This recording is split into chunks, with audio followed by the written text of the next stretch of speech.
আর পবিত্র কোরআন মহিলাদের সম্পর্কে বলেছে যে তারা হলো মুহসিনা, অর্থাৎ শয়তানের বিরুদ্ধে দুর্গ। অন্য ধর্মে এরকম না, অনেক ধর্মেই মহিলাদের বলা হয় শয়তানের প্রধান অস্ত্র।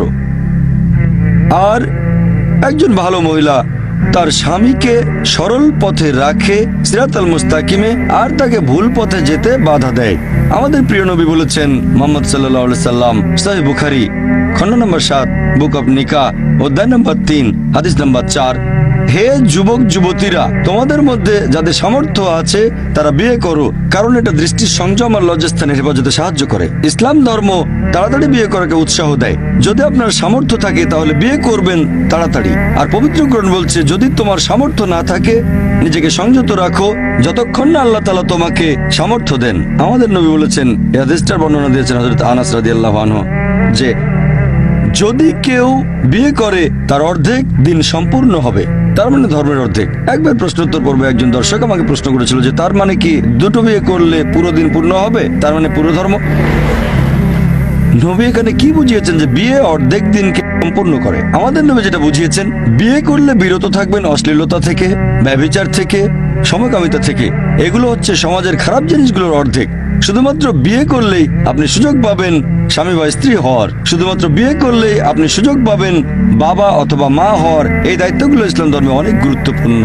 তাহলে বিয়ে করেন একবার বা দুইবার, এতে দিন পূরণ হবে অর্ধেক। পবিত্র কোরআন বলছে, সূরা রুম অধ্যায় নম্বর 30, আয়াত নম্বর 21, আল্লাহ সুবহানাহু ওয়া তাআলা তোমাদের জন্য যে নিদর্শনাবলী সৃষ্টি করেছেন তার মধ্যে রয়েছে তোমাদের সঙ্গী, যাতে করে তাদের সাথে শান্তিতে বসবাস করতে পারো। তিনি তোমাদের হৃদয়ে ভালোবাসা আর দয়া সৃষ্টি করেছেন। কোরআন বলছে সূরা নিসা অধ্যায় 4, আয়াত 21, এখানে বিয়েকে বলা হয়েছে মিসাক, মানে পবিত্র চুক্তিনামা।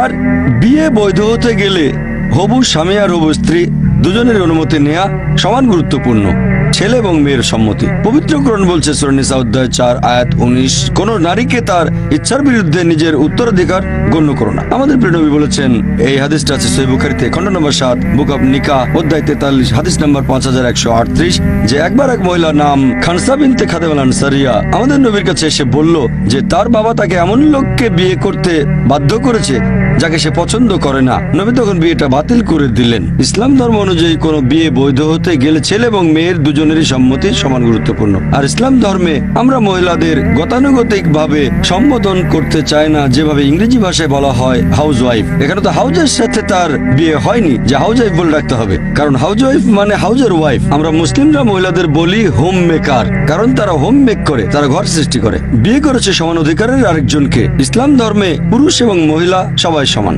সমান মানে এই না যে সবকিছু একই রকম। পবিত্র কোরআন বলছে সূরা বাকারা অধ্যায় নম্বর 2, আয়াত নম্বর 228, যে নারীদের তেমনি অধিকার আছে যেমন অধিকার আছে তাদের উপর পুরুষদের, তবে নারীদের উপর পুরুষদের মর্যাদা আছে। এখন অনেক পুরুষ, পাশাপাশি অনেক মুসলিম কোরআনের এই আয়াতটার ভুল ব্যাখ্যা করে আর মনে করে পুরুষরা নারীদের উপরে। কেউ কেউ মনে করে যে পুরুষ নারীর উপরে। তারা কোরআনের একটা আয়াতের উদ্ধৃতি দেয়, সূরা নিসা অধ্যায় 4, আয়াত 34 বলা হয়েছে, যে পুরুষরা হচ্ছে নারীদের কাওয়াম। কাওয়ামের মূল আরবি শব্দ আকামা, যার মানে সোজা হয়ে দাঁড়ানো। এখানে বোঝানো হয়েছে যে পুরুষদের বেশ কিছু অতিরিক্ত দায়িত্ব পালন করতে হবে মহিলাদের সাহায্যের জন্য। এমন না যে তারা মহিলাদের উপরে আর তাদের আদেশ করবে, তারা কিছু অতিরিক্ত দায়িত্ব পালন করবে মহিলাদের সাহায্য করার জন্য।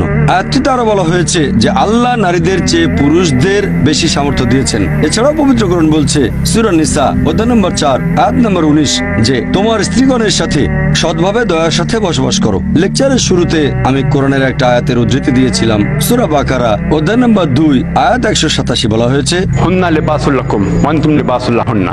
স্ত্রীগণ তোমাদের পরিচ্ছদ আর তোমরা তাদের পরিচ্ছদ। স্বামী এবং স্ত্রী যে ভূমিকা একটা পরিবারে, সেটা হবে পোশাকের মতো। আমরা বিভিন্ন পোশাক পরি গোপন করার জন্য।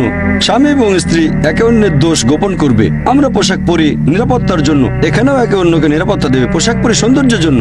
স্বামী এবং স্ত্রী একে অন্যকে সুন্দর করে তুলবে। সম্পর্কটা হাত এবং হ্যান্ড গ্লাভস এর মতো। আর ইসলাম অনুযায়ী একটা পরিবারে জীবিকা উপার্জনের দায়িত্ব হচ্ছে পুরুষদের। ইসলাম অনুযায়ী কোনো পরিবারে একজন মহিলাকে উপার্জনের জন্য কাজ করতে হবে না। বিয়ে হওয়ার আগে সেই মহিলার দায়িত্ব থাকে তার বাবা অথবা ভাইয়ের, আর বিয়ের পরে দায়িত্ব থাকে স্বামী এবং ছেলের উপর। তারাই সেই মহিলার থাকা, খাওয়া, পোশাক ইত্যাদির ব্যয়ভার বহন করবে। সেই মহিলাকে উপার্জনের জন্য কাজ করতে হবে না।